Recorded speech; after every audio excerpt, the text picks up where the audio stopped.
Good evening, everyone. Welcome to the Mapleton Township Council meeting for Tuesday, July 11th. And we have regrets tonight from Councillor Ottens, who's away on vacation. And we have a few delegations today. We'll get to those in a few minutes. Right now, if you can, please rise for O Canada.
We were going to have some bursary checks to give out, but we're going to have to postpone that as the person was unable to come tonight. Any declaration of pecuniary interest? Seeing none. We have confirmation of minutes. Item number 4, moved by Councillor Tamlin, seconded by Councillor Reed, that the minutes of the Township Mapleton Council meeting held on June 13th, 2023 be confirmed as circulated in the agenda. All in favor? That's carried.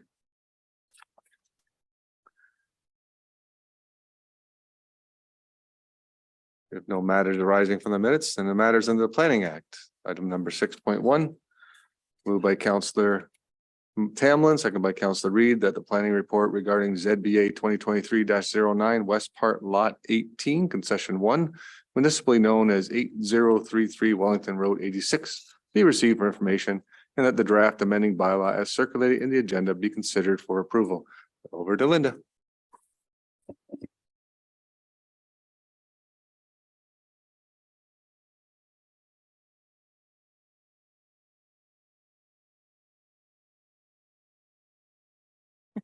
Is that better?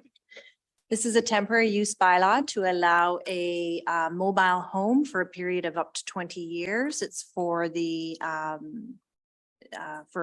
resident's family member to live there. So under the Planning Act, if it's a temporary use, it has to go through this process in order to allow it to be in place for a period of 20 years. We have no concerns with the request. If you have any questions. Questions then from council? Not seeing any questions? All in favor? It's carried. Moving right along. We now are into delegations. We're going to go into item 7.2 first with Grant Match Corporation, Gibson Ingram. Gibson, welcome. Hi, everyone. Thanks for having me. Can you hear me okay? Got a thumbs up. That's great. And am I able to be seen? Is there a screen that the group can see? Well, right now we have your face on there, but we'll see what we can change for you. Okay, that's a good start. So thanks for having me, everyone. I'll get right to it. Unfortunately, I have a hard stop at 7:30, so we'll make this short and sweet, and I'll give you all the information you need about our offering. I'll just share my screen here and you should be able to see my presentation in just a moment.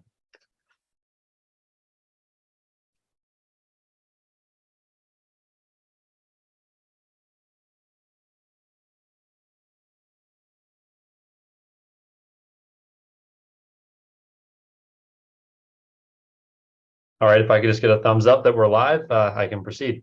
I got it. Thank you. All right, so thanks for having me tonight, everyone. Just a quick introduction. My name is Gibson Ingram, and I'm our Director of Growth here at Grant Match.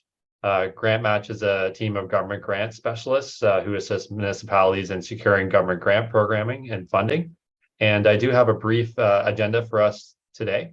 Government funding strategist, I'll explain what that means and what it is our service offers. I'll go through our process of researching, identifying, and securing grant funding for the communities we work with. I'll show you some examples of grant match partnerships, other municipalities where we work with, and what sort of results we've achieved for them. And then I'd like to kind of end the presentation with some examples of municipal funding programs that are open right now that are excellent opportunities for municipalities to apply to.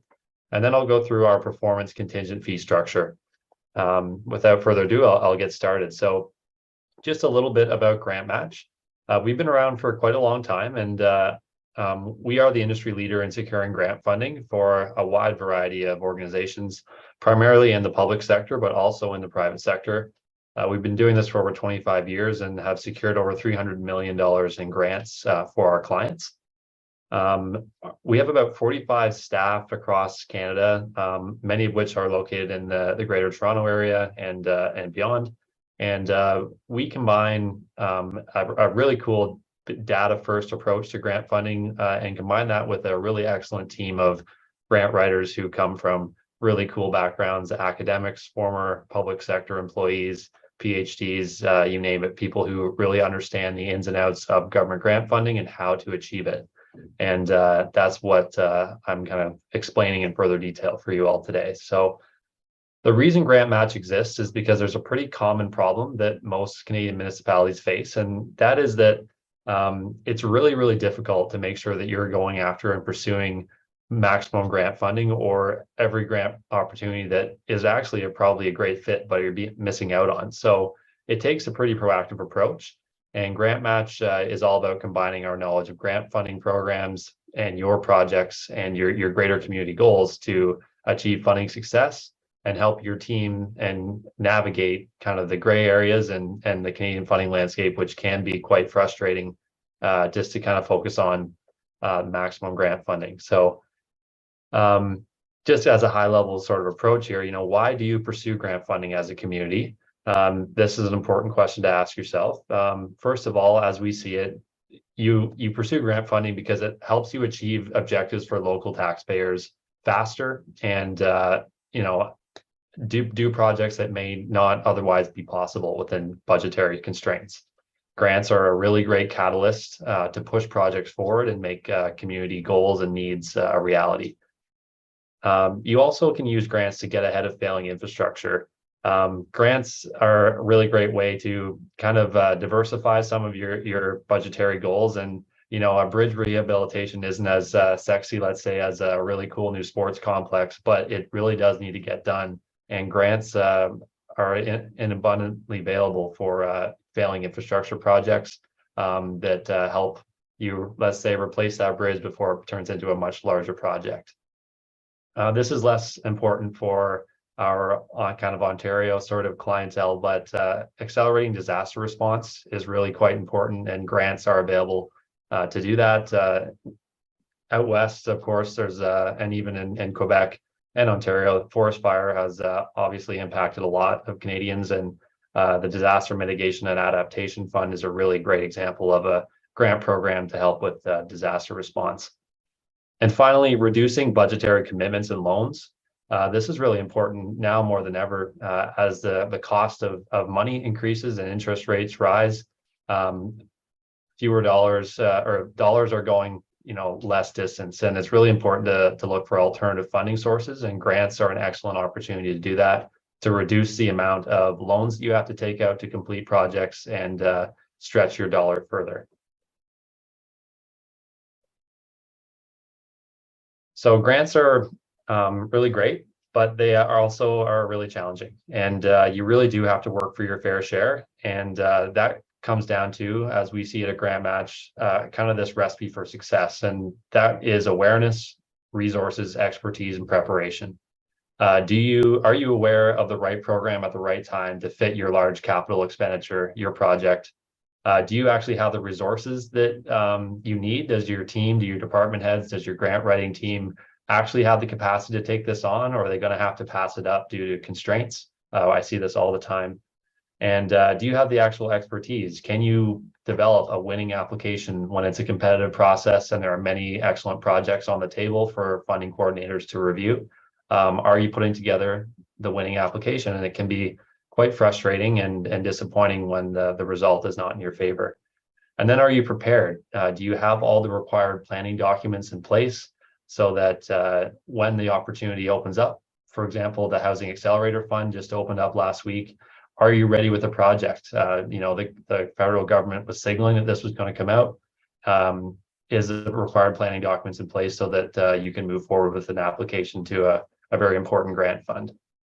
One point I like to emphasize on this slide is that, there are billions of grant funds out there, and it's very rare in my experience that municipalities, regardless of size, have the capacity to go after all the funds that they're eligible for, and funds that, they're doing projects already, and there are likely many grants that are kind of left on the table without the adequate support. And just to kind of describe our kind of graphic on the right-hand side of the screen here, in many cases, municipalities have a allocated set of funding that is kind of prescribed, and that is all well and good. And generally, you would have an in-house grant team. A lot of the time, this would be department heads or members of the CAO's office, the finance department, economic development, you name it. They kind of take on grants, and I'm guessing that is your current process. And we at Grant Match are meant to just kind of augment and complement what you're already doing to add that extra bit of horsepower so that you can kind of rest assured that all options are being pursued and grants and projects are being funded. Our process is quite straightforward. It's very repeatable, and it's our recipe for success. And it starts with data. We actually have the leading database of municipal grant programs in Canada. We use really intelligent scrapers and have this database we've been building for over 10 years of grant programs. And built into our platform is a matching algorithm. So we're actually able to analyze in really high degree of detail a complete capital budget, a community plan, and actually do a matching exercise based on eligibility requirements so that we can produce a highly detailed proactive grant strategy that takes into account all upcoming investments so that there's a really great blueprint for taking advantage of the various grant programs that are available. This process is very repeatable. We work with your community leaders to build this strategy and execute on it over months and years. And overwhelmingly, our clients are extremely satisfied and happy with the results that we've achieved. Part of our secret sauce is our ability, and what's made possible through our technology approach is a stacking and pairing process. This is where we're able to stack various provincial grants and federal grants together on a single project to allow us to really maximize the total funding intake. And then we do a pairing exercise as well, where we're actually able to kind of pick apart a larger project. Let's say it's a community center or something along those lines. There are lots of smaller different projects within that larger project that you can kind of pull out and do separate grant applications for based on eligibility requirements. This allows you to be eligible for many more grant dollars, and actually, when you put it all together, it results in far more grant funding. So kind of a cool part of our process that's enabled through our data first approach. At Grant Match, we're really in tune with the government funding landscape and what is projected. And one of the key, I guess, sources for this sort of intelligence is federal and provincial capital budgets. So when a new budget is released, that's a really great signal that these are the priorities of the current federal or provincial government, and this is where the funding is going to flow. It's going to manifest in the form of grant programs throughout the coming years. And right now, affordable housing, environment, human capital, infrastructure, and culture are where we're seeing the most activity in terms of grant funding opportunities. If you have projects, community projects in any of these areas, there's likely an abundance of grant programs that are either open now or will be open soon to help cover these sort of investments. And it's really is an active time in grant funding. And these are just some areas to consider when making investments. I've mentioned our data a little bit so far, and I just wanted to kind of illustrate some of the numbers to back that up. We've been building this grant match platform for the better part of 10 years now, and we track over 8,000 grant programs at various governmental levels across Canada. And this allows us to be kind of first on scene and really understand a grant program through and through so that we can communicate and match that opportunity to our clients' projects. This is a great way for community leaders to avoid that really painful process of sifting through various government PDFs and websites to determine whether they're eligible for a grant or if it's going to fit a specific project. Our grant writing specialists, the ones that would be working with you one-on-one, have this tool in their tool belt to help kind of streamline this process and make really sound and tangible recommendations for grants for us to pursue on your behalf. Another cool thing that we have in this platform, it allows us to actually track historical grant approvals. It allows us to answer the question of, you know, if you're looking at a specific grant program, who has received this in the past? What community has received it? How much did they get? When did they get it? And for what project? This is really valuable information. It's public data that we spend a lot of time collecting and curating. And it allows us to kind of look backwards so that we can better predict the likelihood of success on a given application. So part of our planning process would be if you're trying to get a new library built or something along those lines, we would look for other grants that have supported library constructions in the last 5 years, let's say in Southern Ontario. And then we can kind of reverse engineer our process to make sure that those grants are considered and pursued. And if you're just wanting to see what other communities of similar size have done in terms of grants, maybe they're getting a grant consistently that you're missing out on, this is a great way for us to find that asymmetry and make sure it's being pursued. We have quite a robust list of municipal clients that we work with currently. It's a very common problem that we solve in that piece of awareness and expertise and resources and capacity that municipal leaders are just kind of really struggling with. A lot of the times it's a CAO or a treasurer or a director of finance who just wears a ton of different hats and they have a ton of responsibilities, and grants typically are kind of done on the side of their desk or on evenings and weekends, and it's just not a sustainable process. So it makes sense for a lot of these communities to outsource a portion of their grant writing to someone like Grant Match, who can greatly help and help the community rest assured that everything's being pursued. In your specific region, there are a number of clients that we work with quite closely. I'm sure many of you would be familiar with the individuals we work with at these communities. Region of Waterloo being one of our biggest in your area, Niagara Falls, but also looking at projects with Brantford and as well as Brockton as well. So Norfolk, I think, is quite close to you, and Brockton as well. So lots of testimonials and great contacts at those communities. Grant Match also partners with a lot of private sector clients as well. And I know this isn't super relevant to the audience today, but I do think it lends to our credibility and the trust that our clients have in us. We work with some of the largest businesses in Canada to help them secure grant funding for facility expansions or job creation activities, whatever it may be. And this is just a sample of some of those clients. Next up, I have some success stories, some communities that we've worked with for a long time and have achieved millions of dollars in funding for to complement their existing efforts to get grants. And the city of Kawartha Lakes is actually a project close to home for me. I'm from Bobcaygeon, Ontario, and that's in the city of Kawartha Lakes, a larger township. And they have, like many communities in Canada, a problem with affordable housing. And we were actually able to secure them a $5 million no interest loan through the Green Municipal Fund for a carbon neutral affordable housing project. I get to drive by this project all the time. It's made a really big impact on the community. And combined with that loan was a $750,000 grant through the Low Carbon Economy Fund to help complement that project.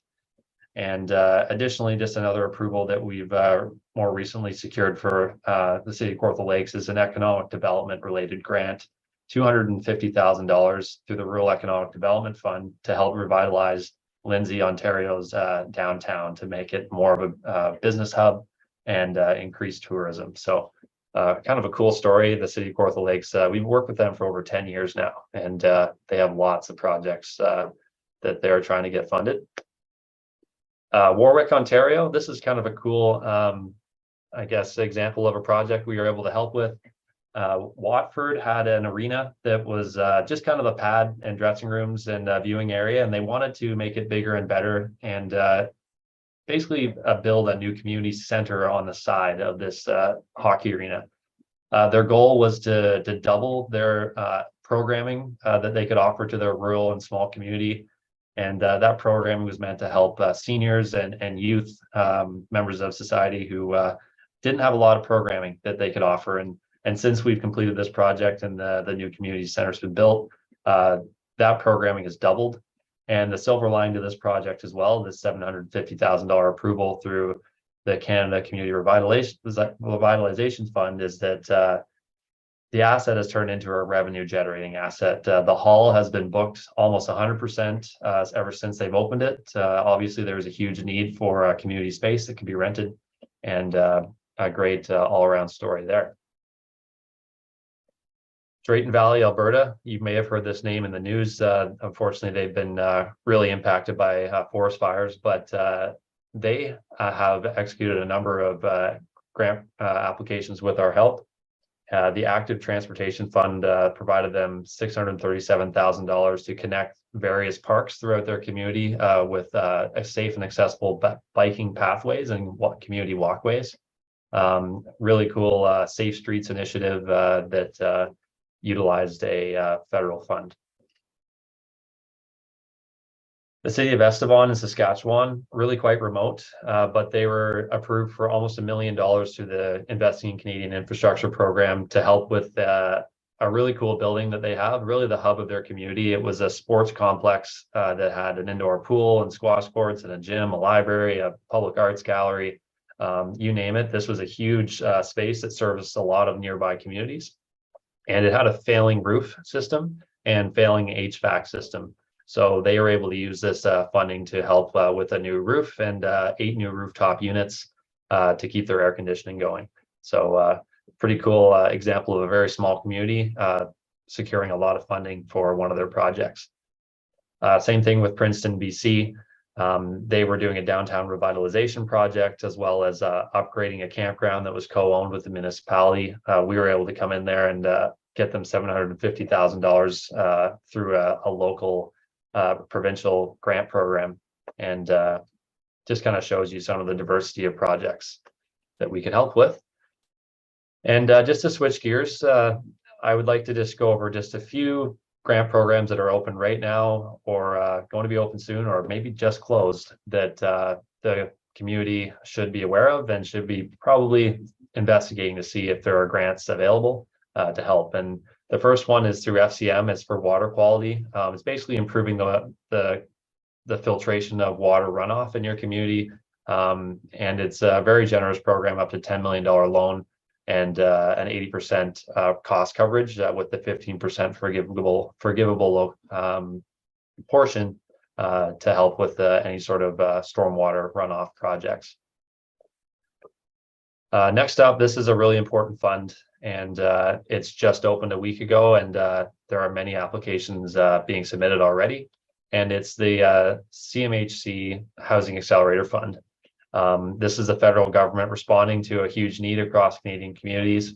And it's a really generous program with no known limit at the moment. And this provides base funding to get projects started, top-up funding to help projects that are already underway to create affordable housing to move forward. And it also offers affordable housing bonuses for projects completed and units completed. It's open right now, and I'm sure the Mapleton and greater area has needs in this area, as most communities do, and definitely a program to keep an eye on and analyze for project fit. Disaster mitigation is probably not as relevant to this audience, but it is a program that's open now and closing very soon, and many of our Western clients will be pursuing this. The Canada Cultural Spaces Fund, it's one of my favorites. It's really cool and really generous. It's basically funding to help with community-driven heritage projects or culture projects or festivals, or perhaps Indigenous related displays or community centers. It's up to $15 million at a 50% cost share for construction and renovation projects for any sort of cultural or heritage-based project. You can purchase specialized equipment at up to $5 million or at a 50% cost share. And you can even do a simple feasibility study to determine if maybe a new cultural center is in order. That's a $500,000 grant at 50% cost share to help with that. And finally, the Strategic Transportation Infrastructure Program, STIP.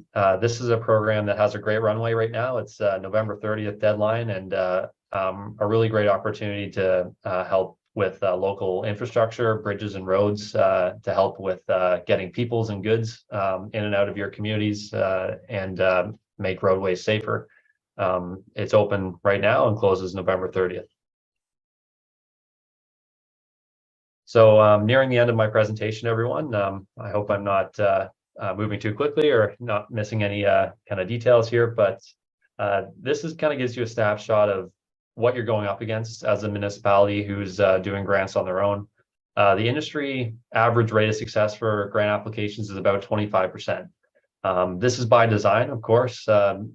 Governments are typically trying to promote or fund the cream of the crop projects, the projects that have the most socioeconomic benefits, and it's a competitive process. They have to pick the best projects.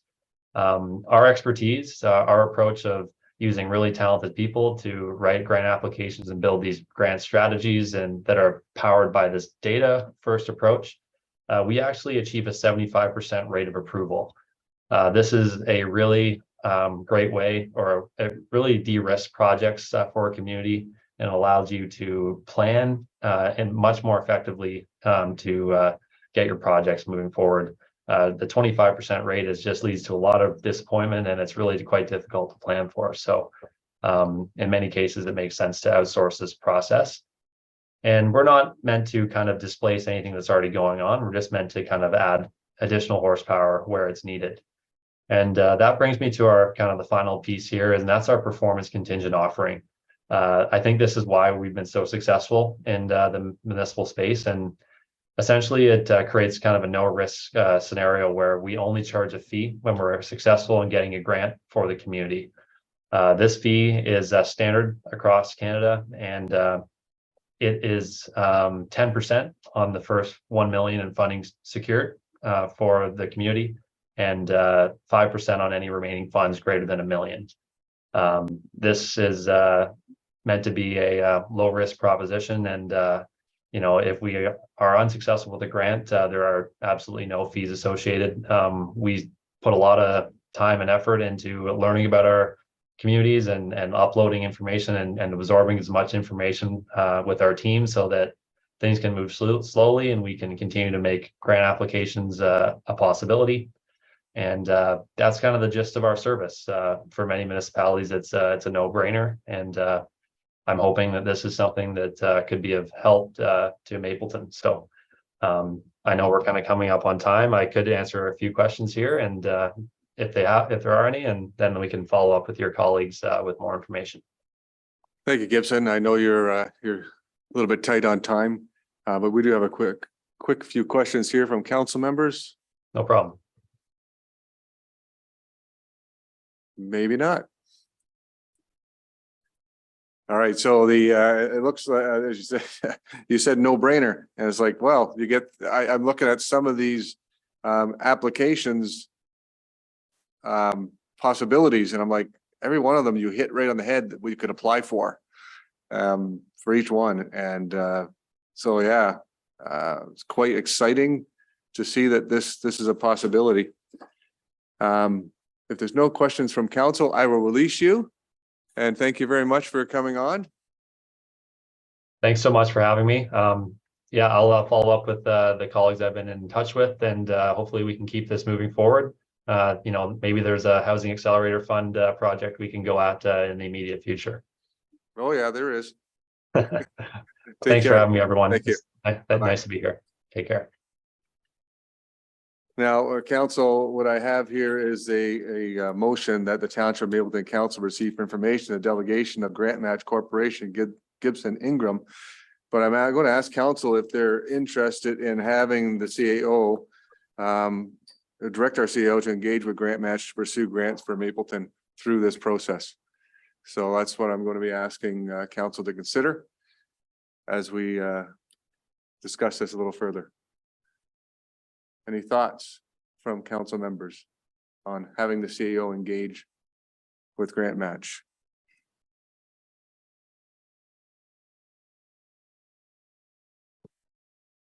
Don't pull it out of everybody here. Yeah. Anybody opposed to the CEO working with Grant Match to look at grants for Mapleton? As was presented to us, there is no cost to us unless we get money. So if Grant Match gets $10 million, it's $550,000 to them, and we get the balance. Mr. Martin, I'll second your motion. any other comments?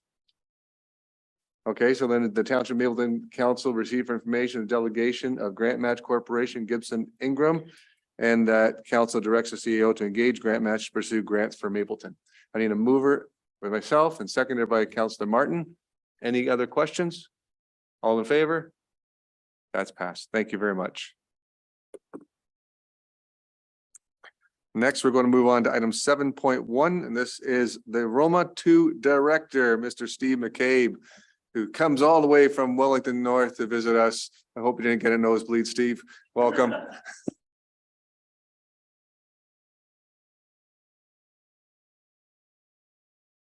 All right.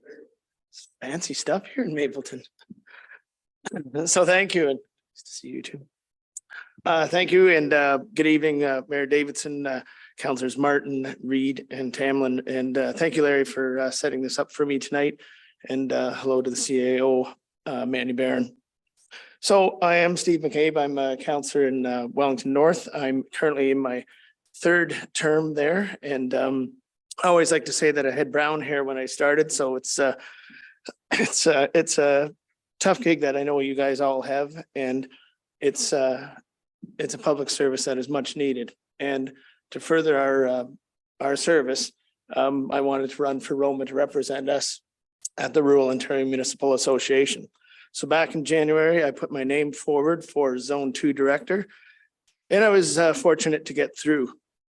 At that meeting, there was over 1,500 participants, and that was a record for Roma since they split from the Ontario Good Roads Association. So that's the reason for me to be here, is to introduce myself to you and give you a bit of an update of what we have been up to in our meetings so far in 2023. And of course, take any questions or concerns that you have back to our board. So at the Roma conference, rural officials raised local priorities with the provincial government, fostered partnerships, and learned about opportunities. We themed this breaking new ground. The conference reflected on Roma's advocacy work on priorities such as housing, economic growth, and we featured dozens of speakers, sessions, and workshops across a broad range of municipal responsibilities. Members also elected their new representatives for the 2023-2027 Roma Board, and we had more than 30 candidates run for those 10 spots. In 2023, the plan will continue to guide our board priorities. At our March meeting, the board endorsed further work to address the challenges of rural access to services. This work explores the challenges, opportunities, and solutions to providing reliable, accessible services to people in rural communities across the province, including healthcare and, of course, broadband. We will present this work at the 2024 Roma Conference. The provincial budget, I know it's passed a few months ago, but when it was released, it included some of the investments that are important to the rural municipalities. The government announced $202 million annually for the homelessness prevention program, Indigenous supportive housing program as well. And the intent is to help those experiencing at risk of homelessness and those escaping intimate partner violence, as well as to support community organizations that deliver supportive housing. More than 40 municipalities, as well as Roma, passed AMO's resolutions, excuse me, calling for the province to end the homelessness crisis. The Eastern and Western Wardens Caucus and the Northwestern Ontario Municipal Association also passed this resolution. This support is invaluable and demonstrates how effective municipal governments can be when we all work together. On May 18th, we had another board meeting and we applied for intervener status because of the negative effect and impact of the actions on rural communities throughout Ontario. And this is according to research by Roma and at least 30 municipalities, all of our members, that indicated they were having difficulty and experienced problems with the Drainage Act compliance with CN Rail. Despite complying with the legislation for more than a century, railways have started telling municipalities that they will no longer cover the costs for drainage. CN is claiming that because railways are federally regulated, municipal and government bylaws and regulations need not apply to them. They applied to the Canadian Transportation Industry or Agency, to settle this matter in Sarnia. CN is valued at more than 80 billion, yet for many of our rural municipalities, a 1% increase in property tax only generates about $10,000. Based on our Roma research, unpaid maintenance costs from CN and other railways are nearing 500,000, and the tab for unpaid capital construction projects is crossing $1 million. About 1.7 million in critical capital construction projects have already been delayed due to a lack of cooperation by the railways. Although this maybe doesn't affect Mapleton directly, it doesn't affect our northern municipalities that much in Wellington County. It's a good example of how Roma can intervene and represent all municipalities across Ontario. In keeping with the transportation theme, the Local Authority Service, LAS, is AMO's business service arm. And they are developing, I think you might be interested in this, Mayor, automated speed enforcement service that will allow municipalities of any size the opportunity to make our roads safer and reduce speeding in specific zones, like Wellington County Community Safety Zones or CSZs that have been in effect for some time. Then we had proposed changes to the provincial policy statement. Here in Wellington County, that plan was going to take about 1,000 acres of prime ag out of production. Another issue was down in Nanticoke, and they had a figure of over 4,000 acres taken out. We discussed this at length at our June 7th meeting, which was in Prince Edward County. And while the province backed down on a number of items, the 3/7 rule is still in this bill, which has a commenting period ending August 4th. On June 16th, I attended the Rural Ontario Institute's AGM in Elora, and Roma has had a long-standing partnership with ROI. Over the last couple of years, our partnerships have evolved into data collection, which supports both of Roma's research papers, one named Opportunities for Rural Ontario in a Post-COVID World, and the other was Roma's Attainable Housing and Purpose-Built Housing Task Force, which you heard earlier tonight. Both these papers were favorably received by the provincial government. And for 2023, our collaboration together will focus with a new project called Close to Home. This is a study into the access of services in rural Ontario, what it means to have limited access health service and potential solutions to improve the lives of the people that we all serve in rural Ontario. Our July meeting was canceled. It was going to be actually last week, but our next in-person meeting will be in our zone in Waterloo region. And it's on September 5th, 14th and 15th. We will have presentations by the regional chair, Karen Redmond, and Waterloo's Mayor McCabe. We're hoping to tour a number of sites within Waterloo, which may include a tour of the new tiny home shelter that's at 1001 Herb Road, which took lessons from their first A Better Tent City that is near Highway 8. So I'm looking forward to that in the next month. So excuse me. So yeah, that's the end of my update, and thank you for allowing me to address you council and everyone here. And I'm happy to answer some of your questions. Thanks, Steve. We'll get right to the zillion questions we have for you. Good. Council have any questions for Mr. McCabe with Roma, or any suggestions on what he should bring to Roma on our behalf?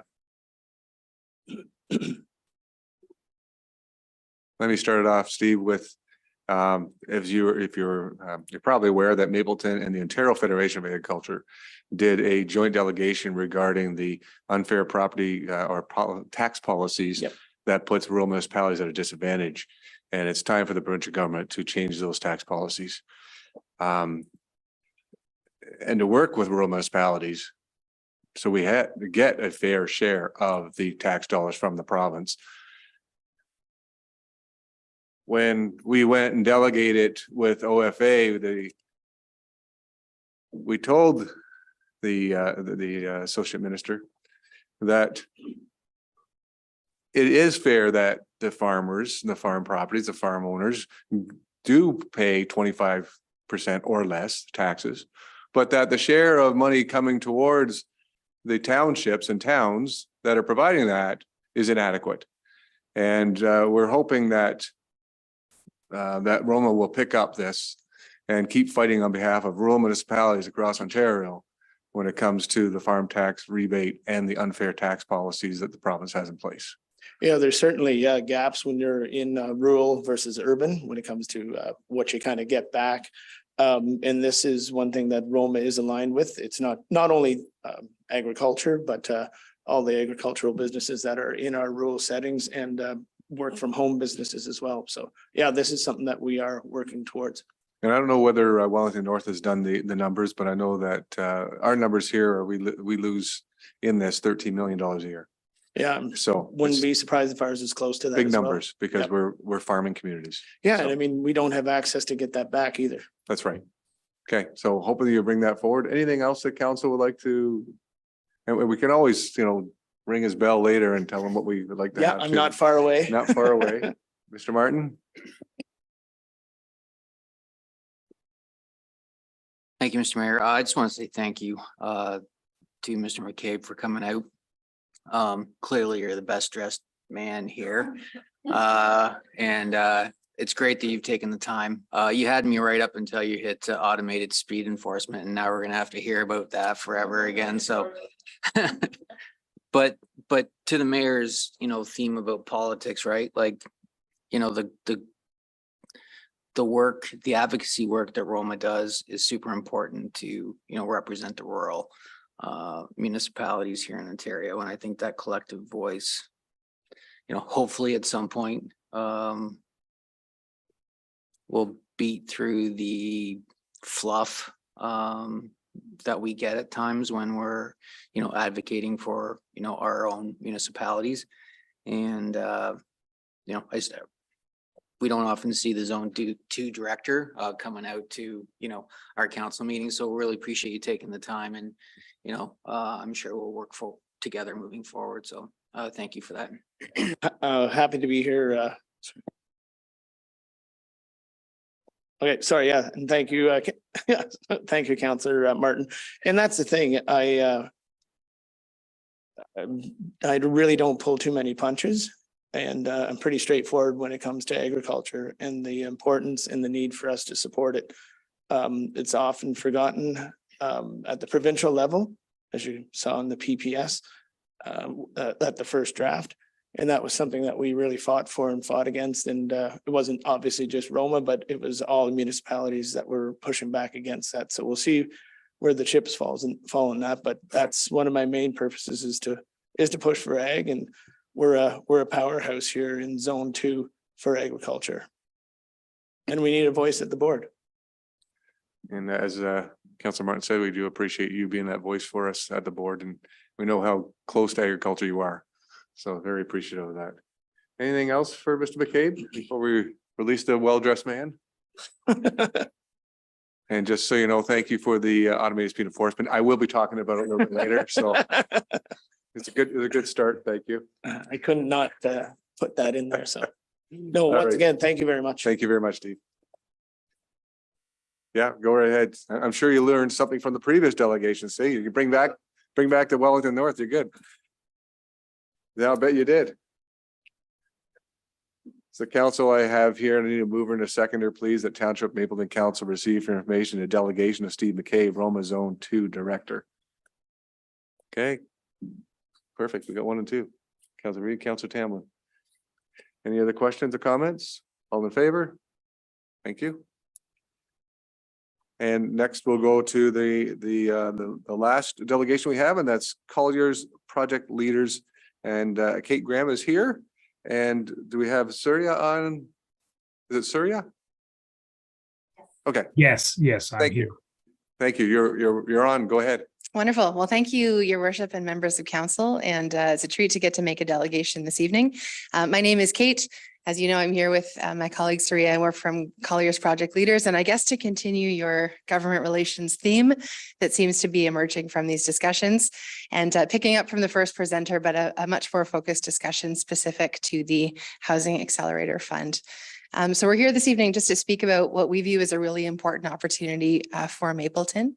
This, as you've already heard, is a new offering, just opened up very recently, closes in August, and is a part of, at a very big picture, the federal government's housing strategy, attempting to address the housing crisis all across Canada. One of the levers for that is this new CMHC program to really support municipalities in being able to do the work that they're doing to meet their targets and build more housing in all forms. So what we've laid out here for you is just a quick fact sheet. It's very tailored to your municipality about what exactly this can look like for you. The application is not for the faint of heart. It is a fairly significant process that essentially requires you to build an action plan. You have to identify 7 specific initiatives. These are really competitive processes. And so we view that it's a very helpful exercise to go through the process of looking at what is possible for you in this time period and doing that really deep dive into understanding your unique context and what is the most competitive, but also beneficial for the community package that you can put together. So what we're proposing here is just a summary of what that can look like for you. And again, we've got Surya here, who has been working closely with municipalities on putting together their proposal. So I think I'll actually take a different approach and just keep it very brief. If you have questions on what we've proposed here, would love to hear them, would love to hear your thoughts on what you imagine this to look like, and certainly happy to answer any questions. Thank you very much, Kate. Questions from council members then?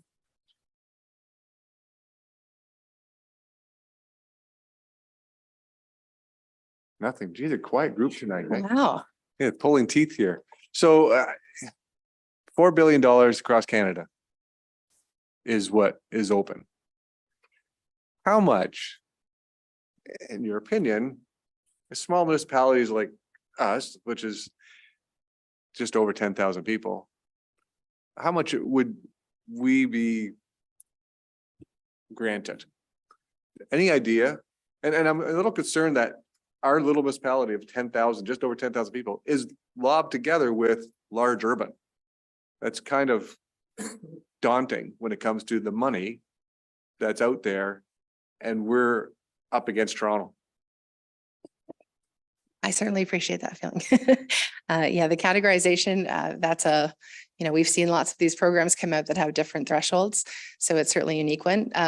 Surya, do you have thoughts on there is no upper limit on this particular fund. So it really depends on the caliber of what you're putting forward. We've put together sort of a base case here, but it would require us taking a look in a lot more detail at what specifically is possible here. Yes, I'd like to add that it will depend on what we put forward. So, for example, just like the example that we have shown in the sheet that we provided, it'll depend on the number of units, the type of units. For example, it provides higher weightage for units that will be multi-unit, high dense developments. So based on the initiative we propose and how many units, multi-unit housing types that we are proposing, the funding can vary. But again, it is basically dependent on what we put forward. Well, this is my whole thought is concerned. I see this example you've given, with 150 units, we're a small community. That's a lot of units, right? So, okay. We'll see what we can do. And can you do it over multiple places? Like, say we want to do one thing downtown and one thing in a different part of our community and one thing over there. It doesn't matter where you're doing the work. It could be all could- lumped together. Yes. Yeah, go ahead. Yes, sorry, yeah, it could be anywhere within the county limits, and yes, it could be a variety of multi-unit housing close to transit, missing middle type units, and even ADUs and ARUs, as they call it, could be part of this initiative. Anything from council?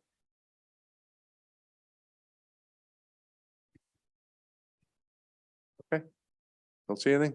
Thank you so much for both of you. And I know that our team has been working on that today and then they'll be working on it in the future. Sure. So we will be applying. We just have to figure out how we're going to get all the 7 criteria all filled out.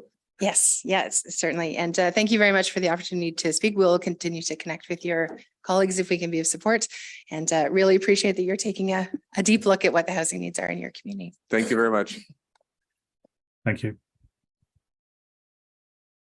So council, I have here that the Township of Mapleton Council received for information the delegation of Colliers project leaders, Dr. Kate Graham and Surya Kulikal, director. I need a mover and a seconder again. Councillor Tamlin, Councillor Reed. Any questions, comments at this point? All in favor? That's carried. Thank you very much.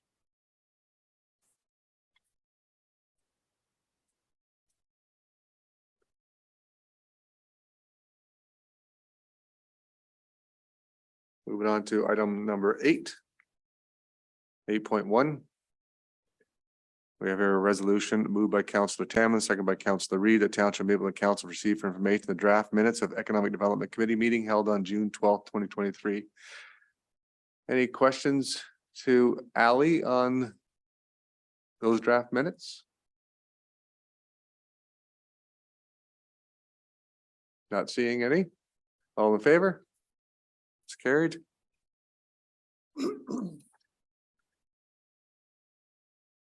Next, we have moved by Councillor Tamlin, second by Councillor Reed, that Township of Mapleton Council received for information the draft minutes of Parks and Recreation Committee meeting held on June 15th, 2023.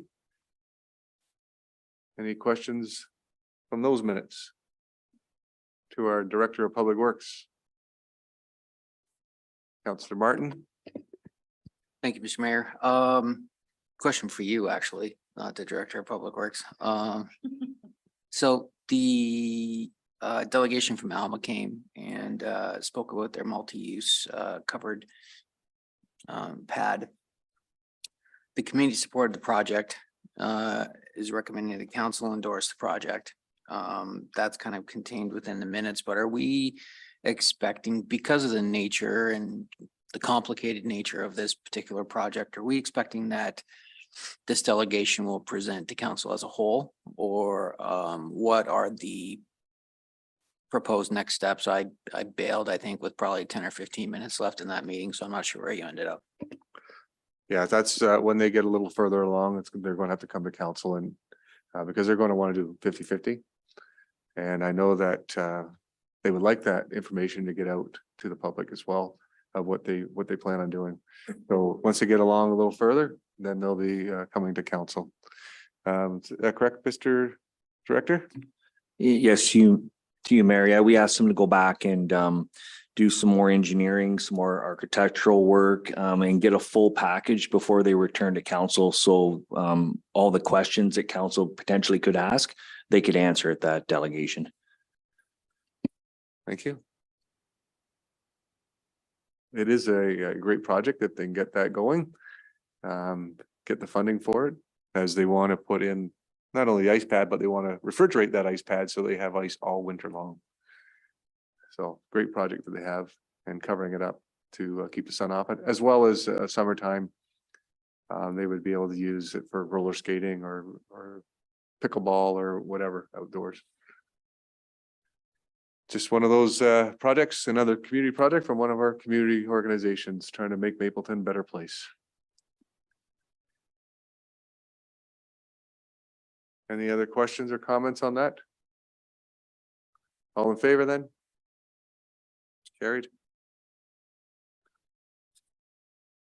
Next up, we have 8.3, moved by Councillor Reed, second by Councillor Tamlin, that Township Mapleton Council receive for information the draft minutes of the inaugural Environment Advisory Committee meeting held on June 14th, 2023. Any questions or comments on those minutes? This is where you get to jump in if you want to say something, Mr. Tamlin. Okay.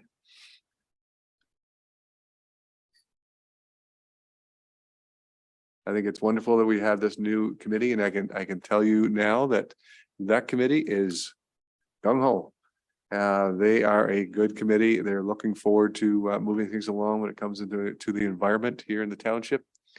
And we already had our second meeting, which is not here tonight on the agenda, but we just had our second meeting, and they have put some leather on their shoes and started walking the walk. So it's looking really good. Mr. Tamlin, comments? Yeah, it was just a very exciting beginning to forming the committee.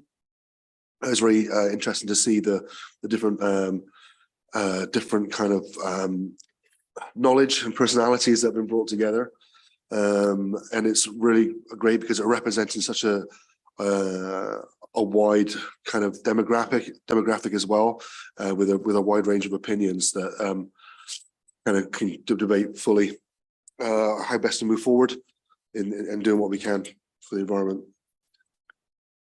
Thank you, Councilor Tamlin. If there's no other questions or comments, I'll call the question. All in favor? It's carried. Moving on to the next item. Item 9.11, moved by Councillor Reed, second by Councillor Tamlin, that the Township Mapleton Council receive for information Building Department Report BD 2023-07 dated July 11th, 2023 regarding June month end and year to date numbers. Questions, comments from council on this report?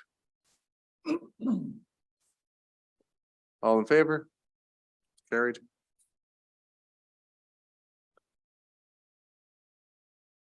Next, we have moved by Councillor Reed, second by Councillor Tamlin. Township Mapleton Council received for information clerk's report CL 2023-08 regarding the Township Council and Committee meeting calendar 2024, and further that council adopts the Township Mapleton Council and Committee meeting schedule calendar 2024 as presented. Turn it over to Mr. Clerk. Thank you, Mr. Mayor. This report really just an opportunity to try to get ourselves, our councillors and our staff ahead of the curve with regard to planning their next year, and hopefully council and staff will have an easier time planning their holidays, that sort of thing. And that's really all I have to add. Thank you, Mr. Clerk. Questions, comments from council then? You'll notice on there, the Environment Committee is not on there yet. They are meeting right now. They're just picking dates because they want to have a number of meetings before they actually settle on one date. They're not meeting quarterly like the other ones. They're meeting monthly right now. So they want to get going, which is great. For a little bit difficult to schedule, but we're just working as we go. So if there are no questions or comments, all in favor? That's carried. Thank you.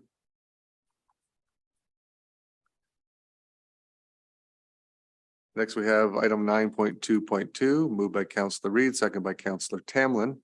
That Township Mapleton Council received for information CAO report CL 2023-09 dated July 11th, 2023 regarding the shared bylaw enforcement officer, and that the Township Mapleton Council direct the mayor and clerk to sign all necessary documents to enter into a shared service agreement for the bylaw enforcement officer with the town of Minto.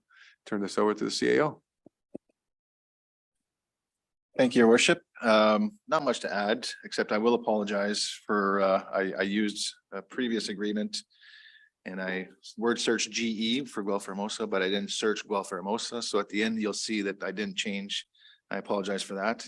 But for the report, we have Rick Hoblink, who in his short time here has demonstrated his talent and is an excellent bylaw person. We're lucky to have him. And you know, in working with our neighboring municipalities, we've discussed at several meetings how we can partner and how we can find efficiencies. And this is one of the things that we've come up with Minto. So essentially, it's all there. 50% of all costs will be shared with Minto.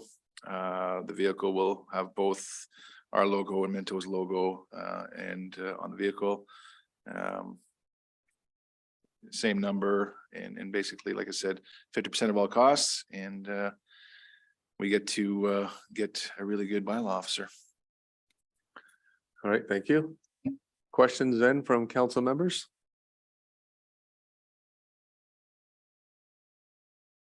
If you'll note, council, that this report's coming to us now. Minto already approved it before we approved sharing our bylaw officer. They already approved it beforehand, so they jumped the gun a little bit, but that's okay. We know what we want to do, and this is the direction we were going.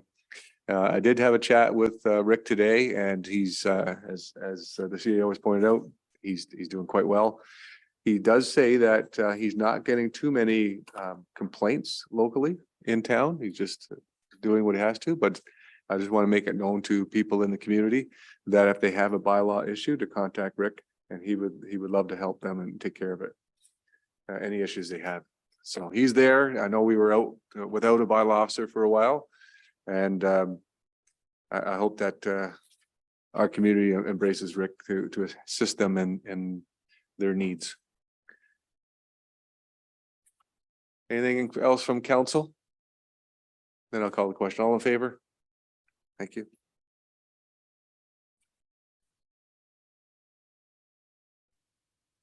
Next, we have 9.3.1 moved by Councillor Reed, second by Councillor Martin, the Economic Development Report ED 2023-06 dated July 11th, 2023 regarding the Township Mapleton Strategic Plan we received for information. And that members of council adopt and pledge to uphold the Mapleton Council covenant contained therein. And that council and staff commit to implementing the stated objectives as identified within the 5 pillars during their day-to-day duties and decision-making. And further, that progress towards achieving the strategic plan objectives be measured and reported to council annually by senior staff through the CAO. And I'm going to turn it over to Ali, who's got the report for us. So you guys are very familiar with the strategic plan. It came from you. So our department just kind of made it into a formal document with the recommendations from you all. So that document is attached, and really that is just for you guys to approve that staff continue to work on for the next 4 years of the term there. I can have if you have any questions, I'm here, or would like it to look different, can make any changes as needed. Thank you. A lot of black in the front there. Questions from council then? To staff? Are we happy how it looks? Are we happy with the pillars, how they're showing? Do we want to make any changes? Ali, I do have one question, and I'm just adding this as a concern, and maybe we should look into that when we come to the colors. Vigilant asset management, prosperous and diversified economy, all the colors. Have we looked at those through the lens of someone with an impairment of vision? Whether those colors are going to be something they can read? I don't believe we have, but we can definitely run that through that before we go out and change that accordingly if we have that issue. Thank you, because I know with we are ones that want to strive to make sure that we are inclusive, and we gotta make sure that that's we're inclusive to people with vision issues. Anything else council want to bring up? Council Martin? Was gonna compliment her on the font and the colors, but I don't know if I should now after that.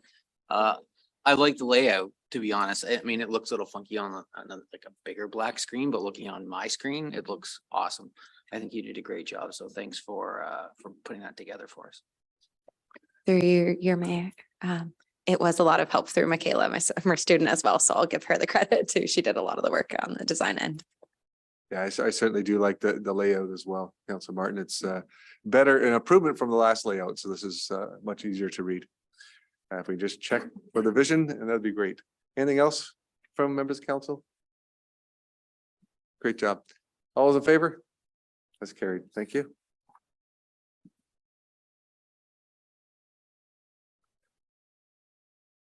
Next up, we have 9.4.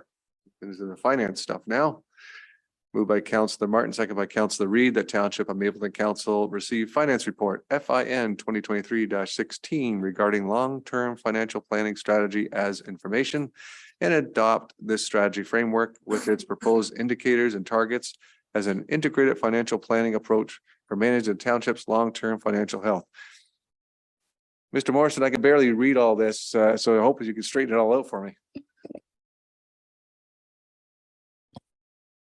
Well, through you, your worship, the long-term plan has been in place since 2020. I think it was very helpful and successful for us to navigate through the last 3-year, multiple year budget. The only thing that's really changing in this version of it is some of the indicators. The indicators is a way to weave a conversation with you that we should be having and chatting with from time to time. Because I see a lot of presentations from auditors. They just kind of give you what your neighbor's doing, but they're not really telling you how it's actually working for us in terms of our overall goals and objectives. And my identifying some of these indicators is a way in which I can remind myself to have that conversation with you when the time is right, that we should review our financial positions, our financial health. You know, did we keep the tax rates at the rate of inflation? Is our asset renewal strong enough? Because we're going to have a significant issue when we deal with our asset management plans at the end of your term of council, which could be a significant budget pressure. Some of the indicators are left the same, such as the township is unduly relying on the residential tax ratepayers, not the non-residential ones like industrial and commercial. We are still well below the target we've set in this area. And overall, our inventory, our reserve levels have been fairly healthy and providing us a great deal of flexibility, so that we've been able to manage to finance a lot of the activities that we've wanted to pursue, even though we haven't been able to get our fair share of funding from the other levels of government. Still much lower than the 24% that's the average for most municipalities in Ontario.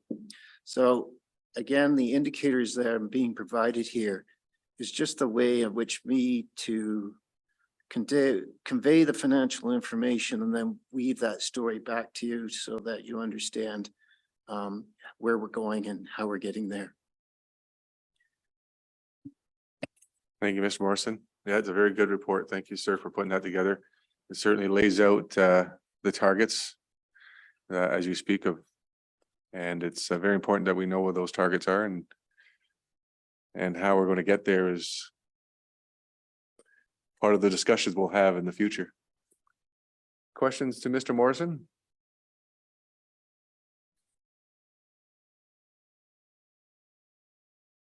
Your 12-hour report, and You must have answered all the questions. Nothing from council then? Thank you, Mr. Morrison, for the report. Very well done. If there's no questions from council, I'll call the question. All in favor then? Thank you. That's carried.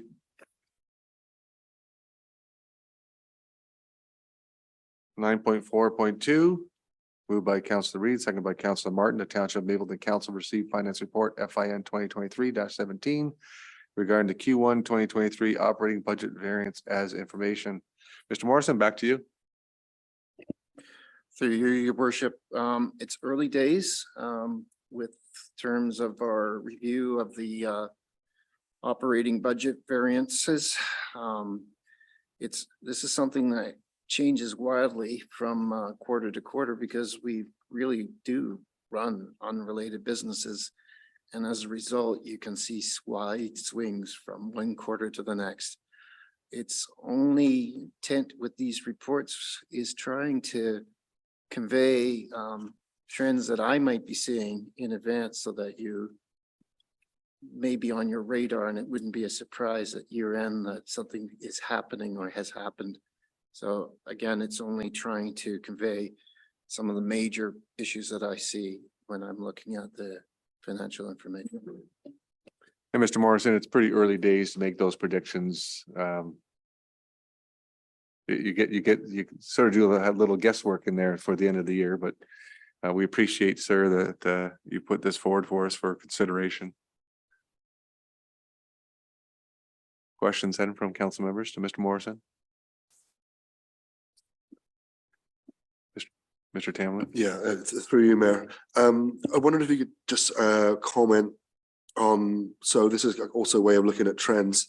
As far as the projected deficits for the end of the year. So some of the numbers from what I see seem to be quite substantial. So I think as far as recreation, there was 100,000, government was 300, transportation 121. I think it's about 500 altogether. Could you explain that a little bit as far as a projection or a reality, or is it something we need to be concerned about? Thanks. Well, recreational facilities typically never generate a surplus, right? So you're always going to have some sort of loss there. It's the degree of loss that you really are trying to measure. In other areas, the timing of expenditures can have a big impact. So you look at general government, a lot of the annual maintenance IT software maintenance fees that we have to pay is all up front. It's all done in the first quarter. And then the rest of the year, we're just dealing with the day-to-day tickets that staff might be having with respect to software. So timing of the issues, waste in the water and wastewater services, it's the timing of the billings, when the billings happen. So there's a unique story in each area that we have to kind of pin down, and then over the next couple of quarters, we'll see, where that trend is landing. On that same line, Mr. Morrison, so with the general government, you did put some explanations there of some of the trends showing the numbers. That accounts for about $100,000 of 300,000. Is there anything in the other 200,000 that we could do to mitigate those numbers by year end?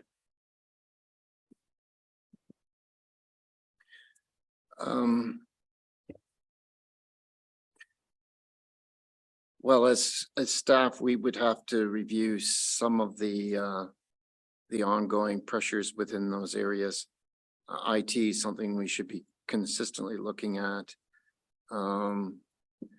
Legal services, what is something that we need to deal with. Unfortunately, staff recruiting costs was something we had to do, and that was undue pressure placed on us. So at this point, I would like to see how Q2 pans out before we start making recommendations as to what we should be doing. Thank you, Mr. Morrison. Further questions from council? Martin?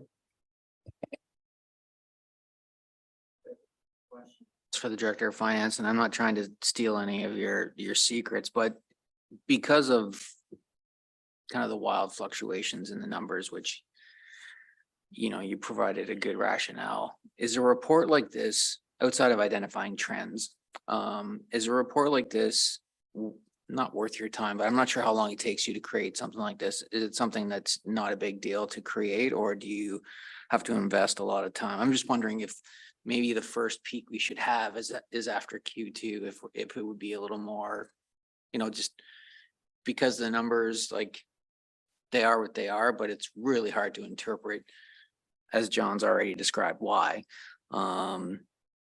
Is it, I know you've indicated the trends are valuable for you and kind of push it onto us, so we're not surprised, but would it be like outside of that, is there value versus the time it takes for you to create this? Make sense? Takes 3 or 4 days to produce.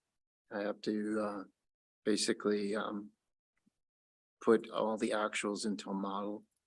The model then projects out where we will be in a few months. Judgment has to be made about whether I should be accruing this over a 12-month period or not. Right? And particularly in some of the transportation services, I don't know when they actually do something. As an accountant from the private sector, I don't really believe in this as an exercise, but it has value to the extent that you are seeing, how your cash is being consumed and where that cash is going.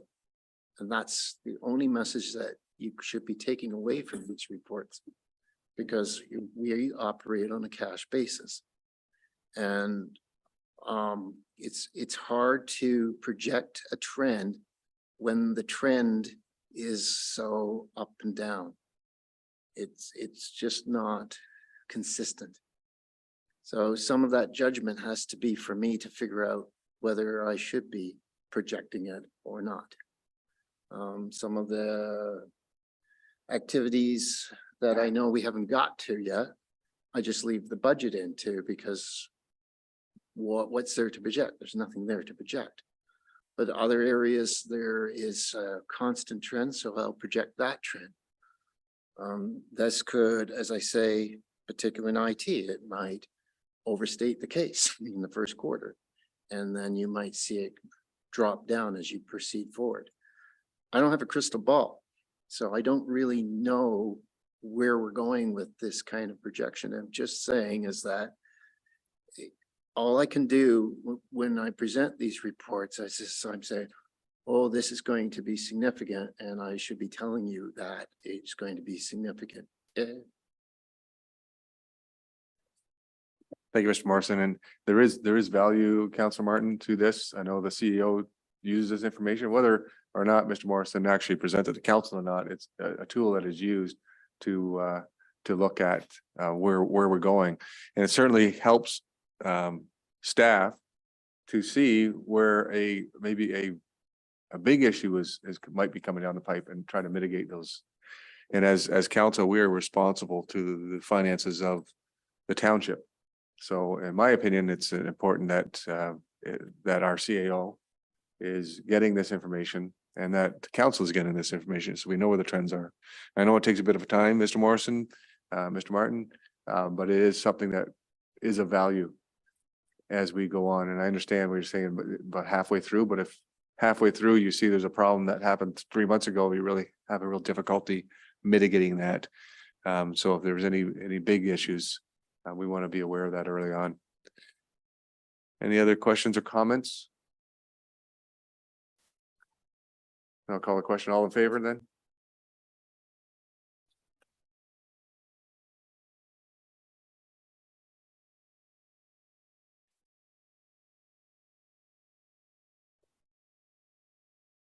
Next item we have up is moved by Councillor Martin, second by Councillor Reed, that Township of Mapleton Council receive a finance report FIN 2023-18 dated July 11th, 2023, regarding applications for tile loan Form 6.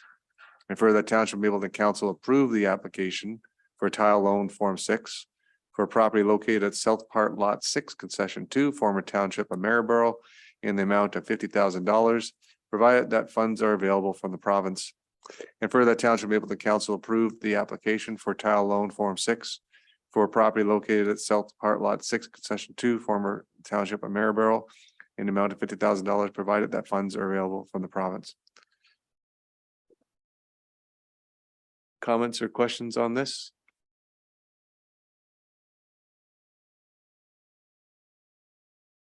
And I'll call the question. All in favor? It's carried.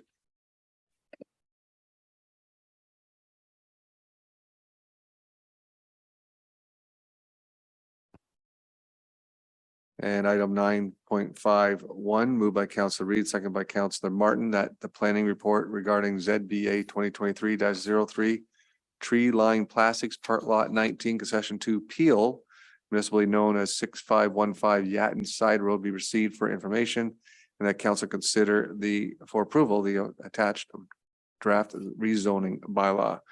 Linda, I'm going to turn that over to you. You got anything to add for that? Through you, Mayor, not really, just whatever the report says. All right, that was quick. Thanks, Linda. Any questions from council then on this report? Go ahead, Councillor Tamlin.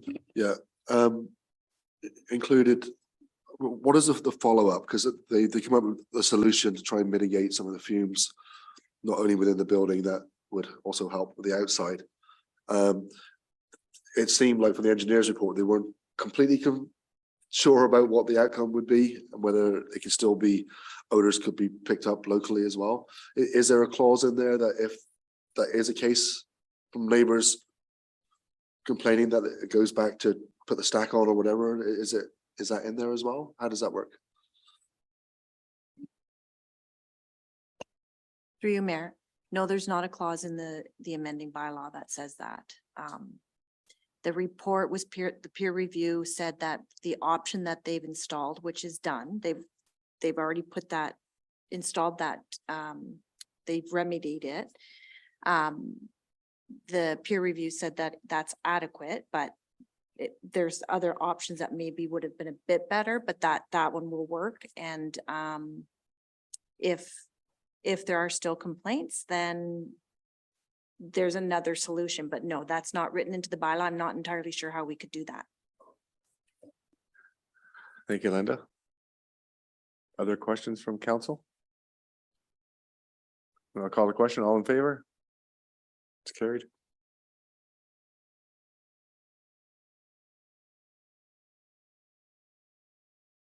Next item we have up is item 9.6.1, moved by Councillor Martin, second by Councillor Reed.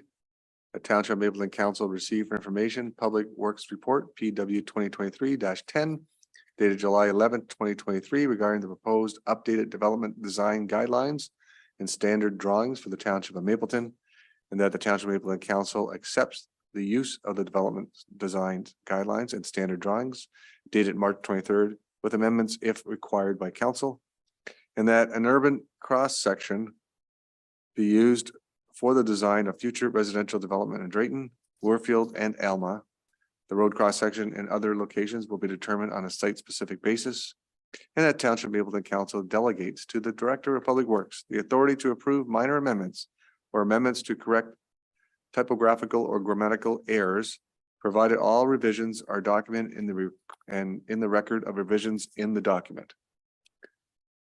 Jamie, anything to add?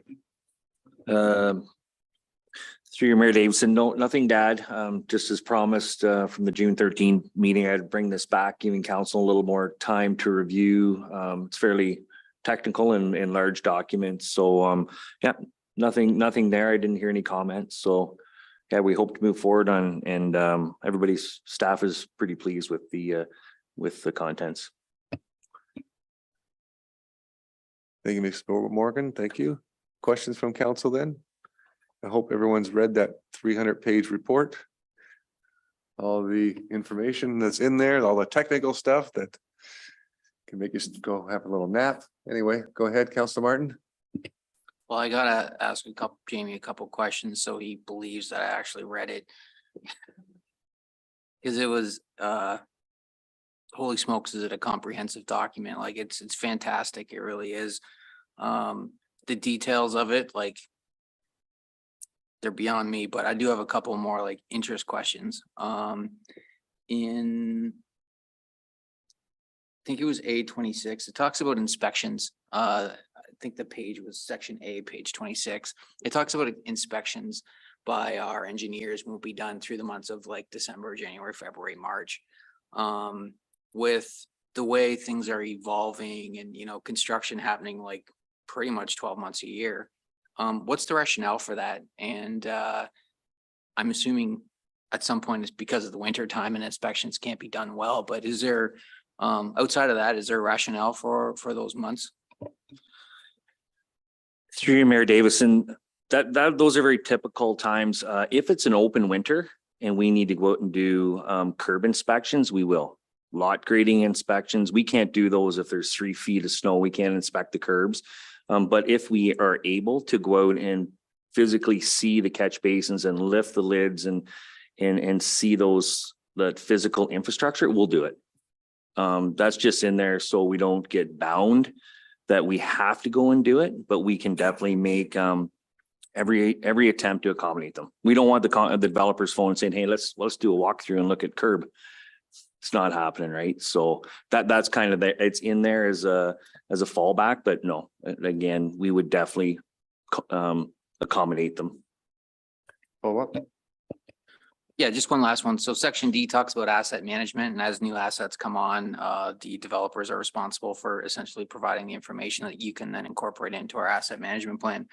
How do we collect or like our existing infrastructure that we have in the ground? How do we go about accounting for that? Is there like a process, a formula? Like, how do we come up with a like number of X amount of millions of dollars that we have of assets that we need to plan to replace? Dear Mayor Davison, I should let the Director of Finance answer that. And we're actually currently right now going through all of our infrastructure, our asset management, and we're creating a GIS system. Right now, we've hired a third-party contract to help us on, and through our asset management, we add value, but each individual component, say a curb stop, we don't individualize those. We will lump those into one asset. So we know how many we have, and we're going to go out and GPS them all, and we're going to put them in a layer on our new GIS system that we're building through the county. That we have the ArcGIS through them, the Esri. So we're working with them and a private contractor and Amon and John through all this stuff. And we gather all that. We go out and GPS them, and we look at storm sewers. Right now, we have some of them are double assets, so we're eliminating them by actually going out in the field and looking at them. So that's how the asset. We could go on forever about asset management, but it's an ongoing thing with finance and public works right now. Mr. Morgan, you've been on this a couple of years. Go ahead. Well, I will be hoping to show you shortly a series of reports about asset management. We're getting a man to get our first council report together to talk about the conditional facilities. So you will take a look at those 26 facilities, and it will give you a feel for their state of where they're at, how we organize the data, where we get the concept of what kind of replacement. This is the replacement dollars that's going to drive the impact on the tax rates and how we're going to fund those replacement costs. And then we are working with Jamie here as we try to figure out the strategies for all the other infrastructure assets that we've already done for the core ones. So the level of detail is important. You can, I think the building facilities is more of a level of detail than we have done in the past. And it's going to be an interesting exercise for you just to see that concepts could be applied to a road. which currently, right now, we don't, because we could break the road down into various sections. But I think we'll spare ourselves that little issue for the moment because we have, you know, a lot more to review in terms of how we are going to value and fund the existing infrastructure that we have. We'll be reviewing the levels of service and having concepts and saying, this is how much money you're spending for this level of service. And is this something we can afford to do or something we want to do? Should we be reducing the level of service? Or should we be increasing the funding for that level of service? This is going to be a very complex exercise over the next little while. Expect to see a number of reports to help you comprehend and wade your way through that process. Thank you. Other questions from council? Councilor Martin? Keep rolling. Sorry, one last one. I got through this document pretty quickly because the last 100 pages, there's lots of pictures, right? So, but with those, you know, those drawings, the checklist, the, you know, material and product lists and stuff, they're all included. I hate quoting our provincial friends about reducing the red tape, but do you think this document and how comprehensive it is, you know, moving forward, do you think that it's going to help reduce red tape or make things timelier and easier? Everyone knows what the expectations are. I'm not sure what we've got for current documents, but this feels like it's a great step. It looks like somebody's put an awful lot of work into it. I'm sure that's you. But do you think it's going to be very helpful moving forward as far as our growth and development goes? Through you, Mayor Davison, Carly Dixon, she came to the June 3rd. She's the spearhead behind this. I'm just a reviewer. She's very, very good at what she does. The biggest thing of this is it won't slow down development. It's just going to make sure that the ratepayers, when we do development, are getting what we need and not a substandard product. We want to make sure that all the water services are a certain type of water line. They're not a thin wall. We want to make sure the water mains is certain stuff that meets all the OPSS. We want to make sure our stormwater management ponds are all built appropriately with some reserve storage. And that's kind of where this document goes. And when somebody comes to develop, most municipalities have them. So when a developer comes in and says, what do I have to do to develop in your municipality? You hand them that document and go, this is council's expectations. Because we don't want to accept a substandard product or anything, asphalt, water main. We don't want to, because that's all going to fall back on the users in the end. We're going to be replacing that in half the time, right? So does that answer your question, Councillor Martin?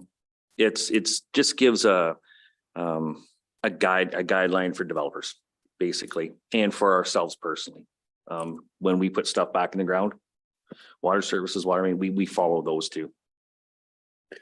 Usually, Councilor Martin, I like picture books, but this one, not so much. They were quite technical, the pictures.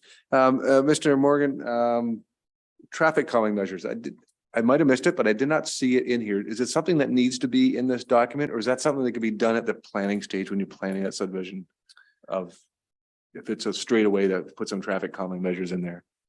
Mayor Davison, that's something in the development plan. If you don't want straightaway subdivisions like the standard square subdivisions, you want to put a zigzag in it like you do with a roundabout, approaching a roundabout. That's all at the planning stage. So you can put bump outs in at that planning stage then? Yep. Okay, thank you. I just didn't know whether they need to be in here or not. Yeah. Thank you. Any other questions? All right, call the question. All those in favor then? That's carried.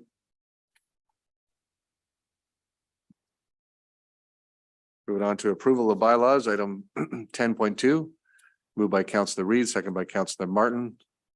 That bylaws numbered 2023-042 and 2023-043 be hereby read first, second, and third time, signed by the mayor and clerk, and sealed with a corporate seal.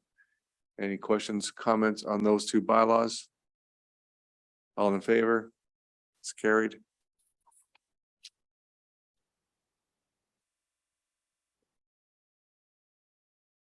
Next item up is item number 11. We have no correspondence for council's direction. There's a number of items there for council's information. There's 7 of them. Anybody wish to speak or ask questions on any of those 7 items?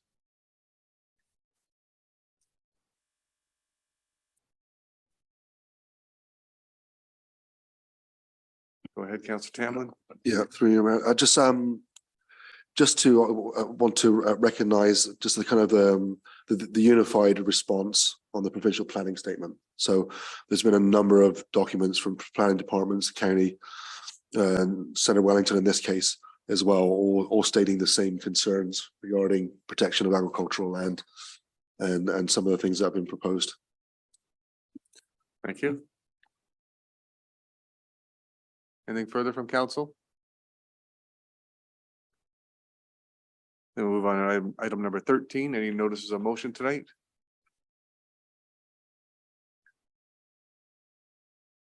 And then we'll move to item number 15, other business.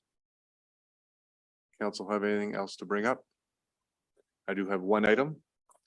And that is something that we council learned last week, that our fire chief has decided to retire.